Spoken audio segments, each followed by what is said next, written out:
आकाशवाणी भोपाल से प्रस्तुत हैं प्रादेशिक समाचार।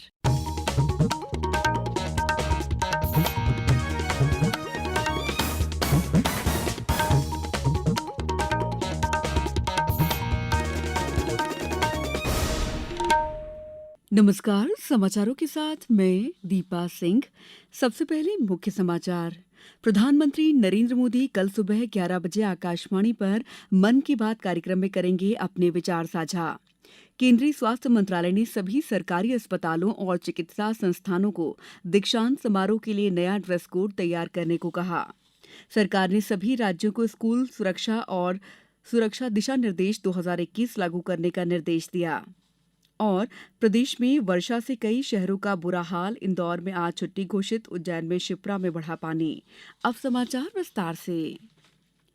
प्रधानमंत्री नरेंद्र मोदी रविवार 25 अगस्त को दिन के 11 बजे आकाशवाणी पर मन की बात कार्यक्रम में देश विदेश के लोगों के साथ अपने विचार साझा करेंगे। ये मासिक रेडियो कार्यक्रम का 113वां एपिसोड होगा। कार्यक्रम आकाशवाणी और दूरदर्शन के समूचे नेटवर्क, आकाशवाणी समाचार वेबसाइट और news on AIR mobile app पर प्रसारित किया जाएगा।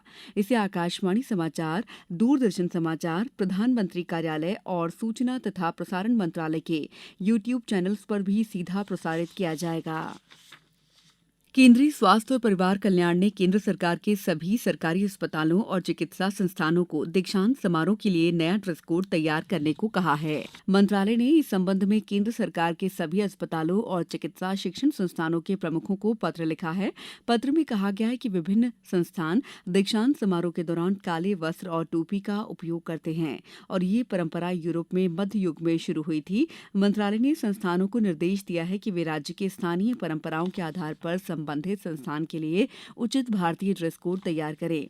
उधर स्वास्थ्य मंत्री जगत प्रकाश नड्डा ने एमबीबीएस डॉक्टर्स के पंजीकरण के लिए कल नई दिल्ली में राष्ट्रीय चिकित्सा रजिस्टर पोर्टल का लोकार्पण किया। श्री नड्डा ने कहा कि ये पोर्टल देश के सभी एलोपैथिक पंजीकृत डॉक्टरों के लिए एक व्यापक डेटाबेस होगा।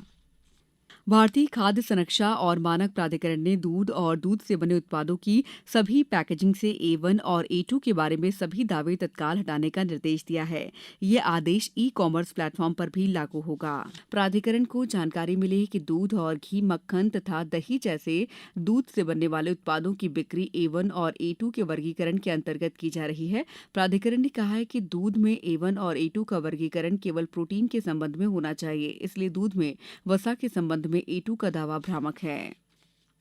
प्रदेश में खुले बोरवेल में गिरने से होने वाली दुर्घटनाओं की रोकथाम के लिए रोकथाम और सुरक्षा अधिनियम 2024 बनाया गया है, जो राज्यपाल की अनुमति के बाद क्रियाशील हो चुका है। इस अधिनियम में यदि बोरवेल के ड्रिलिंग के समय ड्रिलिंग एजेंसी द्वारा समुचित सुरक्षा उपाय नहीं किए जाने और दुर्घटना की स्थिति में ड्रिलिंग एजेंसी के साथ ही भूमि स्वामी के विरुद्ध दंडात्मक कार्रवाई करने का प्रावधान है। इसमें प्रथम अपराध के लिए 10,000 रुपये तक और बाद में प्रत्येक अपराध के लिए 25,000 रुपये तक का जुर्माना देना होगा। इसमें प्रावधान किया गया है कि खुले बोरवेल में दुर्घटना होने पर भूमि स्वामी के खिलाफ एफआईआर दर्ज होगी। समाचारों में वक्त है ब्रेक का।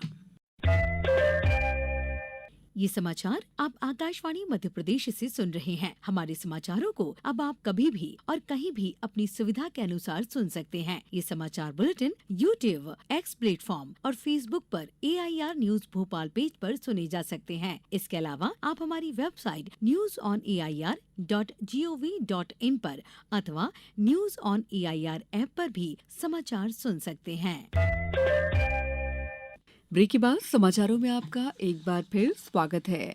शिक्षा मंत्रालय ने सभी राज्यों और केंद्र शासित प्रदेशों को स्कूल सुरक्षा दिशा निर्देश 2021 लागू करने का निर्देश दिया है। दिशा निर्देश मंत्रालय के स्कूल शिक्षा और साक्षरता विभाग द्वारा बाल यौन अपराध संरक्षण अधिनियम दिशा निर्देशों के अनुरूप विकसित किए गए थे। इनमें सरकारी स्कूल, सरकारी सहायता प्राप्त और निजी स्कूलों में पढ़ने वाले बच्चों की सुरक्षा को लेकर स्कूल प्रबंधन की जवाबदेही तय करने के प्रावधान हैं। भारतीय खाद्य संरक्षा और मानक प्राधिकरण ने राज्यों से कीटनाशकों के उपयोग को कम करने और किसान स्तर पर कीटनाशकों की निगरानी तथा विनियमन के लिए अंतर मंत्रालयी समिति स्थापित करने का आग्रह किया है। केंद्रीय सलाहकार समिति की 44वीं बैठक को संबोधित करते हुए प्राधिकरण के मुख्य कार्यकारी अधिकारी जी कमलावर्धन राव ने कहा है कि उपभोक्ताओं को भोजन में कीटनाशक अवशेषों से जुड़े संभावित स्वास्थ्य जोखिमों से भी बचाएगा। श्री राव ने कहा कि राज्यों में ऐसे प्रमुख स्थानों की पहचान करनी चाहिए लगाई है जहां mobile lab food safety on wheels तैनात किए जा सके। उन्होंने कहा कि ये मोबाइल प्रयोगशालाएं उपभोक्ता जागरूकता बढ़ाने और खाद्य सुरक्षा प्रथाओं के बारे में महत्वपूर्ण जानकारी के प्रसार में सहायक होंगी। इंदौर जिले में धार्मिक महत्व के जानापाव उज्जैनी और कुलावट पर्यटन केंद्र में नागरिकों के लिए अनेक सुविधाएं विकसित की जाएंगी। इसके लिए जल्द ही कार्ययोजना बनेगी। कार्ययोजना को विचार विमर्श के बाद अंतिम रूप दिया जाएगा। कलेक्टर आशीष सिंह ने इन स्थलों को प्रमुख पर्यटन केंद्र के रूप में विकसित करने के निर्देश दिए हैं। उन्होंने कहा कि इन स्थलों पर पर्यटकों के लिए सभी जरूरी सुविधाएं मुहैया हों। सुविधाओं के विकास के लिए कार्ययोजना बनाकर प्रस्तुत की जाए। कार्ययोजना को विचार विमर्श के बाद अंतिम रूप दिया जाएगा। प्रदेश में स्ट्रांग सिस्टम सक्रिय होने के कारण एक बार फिर तेज बारिश का दौर शुरू हो गया है। कल राजधानी भोपाल इंदौर समेत प्रदेश के अधिकांश जिलों में झमाझम बारिश हुई। इंदौर में 9 घंटे में सबसे ज्यादा 3 इंच बारिश रिकॉर्ड की गई और कई इलाकों में पानी भर गया। उज्जैन में शिप्रा नदी में उफान आया। रामघाट के सारे मंदिर और छोटा पुल पानी में डूब गया। इंदौर कलेक्टर आशीष सिंह ने आज जिले के सभी सरकारी और निजी स्कूलों समेत आंगनबाड़ी में छुट्टी घोषित कर दी है। वहीं भोपाल में 2 इंच पानी गिरा। केरवा डैम के 4 गेट खोलने पड़े। रात में बड़ा तालाब के वाटर लेवल बढ़ने के बाद फतबदा डैम का भी एक गेट खोला गया। मौसम विभाग की माने तो अलग अलग स्थानों पर कम दबाव के 2 प्रभावशाली क्षेत्र बने रहने के कारण प्रदेश में अच्छी वर्षा का सिलसिला शुरू हो गया है। अगले 24 घंटे के दौरान पूरे प्रदेश में हल्की से मध्यम वर्षा हो सकती है। विशेषकर इंदौर उज्जैन संभाग के जिलों में कहीं कहीं भारी वर्षा होने की संभावना है। खेल दिवस के अवसर पर 26 से 31 अगस्त तक प्रदेश भर में खेल प्रतियोगिताएं आयोजित की जाएंगी। गौरतलब है कि हॉकी के जादूगर मेजर ध्यानचंद के जन्मदिन पर देश भर में 29 अगस्त को राष्ट्रीय खेल दिवस मनाया जाता है। खेल और युवा कल्याण संचालनालय स्तर पर भी खेल कार्यक्रम आयोजित किए जा रहे हैं, जिसमें बैडमिंटन, फन गेम्स और हॉकी मैच शामिल होंगे। जॉर्डन के अम्मान में चल रही अंडर 17 विश्व कुश्ती चैंपियनशिप में भारतीय महिलाओं ने दबदबा कायम रखते हुए अपना पहला खिताब जीता। जापान दूसरे और कजाकिस्तान तीसरे स्थान पर रहा। प्रतियोगिता में भारतीय महिलाओं ने 5 स्वर्ण, 1 रजत और 2 कांस्य सहित कुल 8 पदक जीते। वहीं दूसरी ओर भारतीय पुरुष पहलवान फ्री स्टाइल स्पर्धा में भी पदक जीतने में असफल रहे। Bharat safe under 20 football championship के सेमीफाइनल में पहुंच गया है। नेपाल के काठमांडू में खेले गए रोमांचक मुकाबले में भारत ने कल मालदीव को 1-0 से हराया। इस जीत के साथ ही ग्रुप बी में भारत शीर्ष पर पहुंच गया है। सेमीफाइनल में सोमवार को भारत का मुकाबला ग्रुप ए के उपविजेता बांग्लादेश से होगा। अब कुछ समाचार संक्षेप में। सार्वजनिक वितरण प्रणाली के तहत उचित मूल्य दुकानों में राशन सामग्री का वितरण आज और कल तथा 26 अगस्त को अवकाश के बाद भी किया जाएगा। धार में राष्ट्रीय अनुसूचित जनजाति आयोग के अध्यक्ष अंतर सिंह आर्य ने कलेक्टर कार्यालय सभागार में आयोजित बैठक में निर्देश दिए हैं कि वनाधिकार पट्टों का भौतिक सत्यापन किया जाए।